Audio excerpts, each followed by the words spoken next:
Hey everyone, my name is Jason. I'm one of the pastors here. I'm the young adult pastor at High Street Baptist Church, and I teach a group called Crossroads, and we meet every Sunday.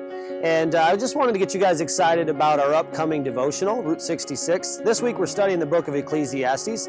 Ecclesiastes is an interesting book. It's the only book in the Bible written from a man's point of view instead of from God's point of view. Most people believe that the author was Solomon, although it remains anonymous, and is one of the original 24 books of the Hebrew Bible. Initially, when you read the book of Ecclesiastes, it can kind of be viewed as depressing.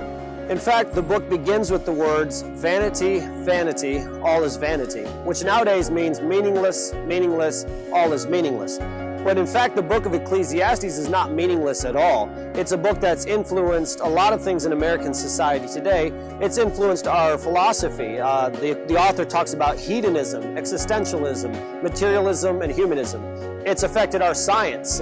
First, Ecclesiastes chapter 1, verse 6 teaches us about wind circuits, and verse 7 teaches us about the evaporation cycle of water, which is way before its time.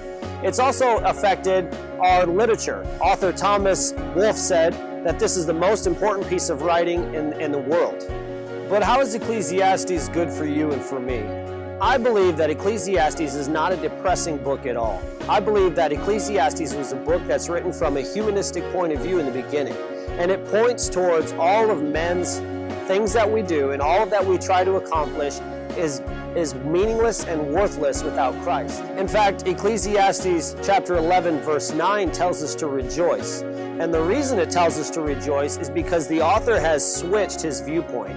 And he's taken the book and changed it and now argues for the fact that a life lived in God and loving fellow man is a life of great joy.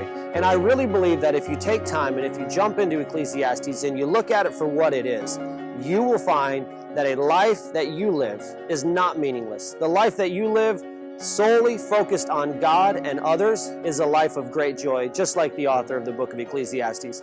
I hope you guys take time to jump into it and read it, and I hope we can grow together through it.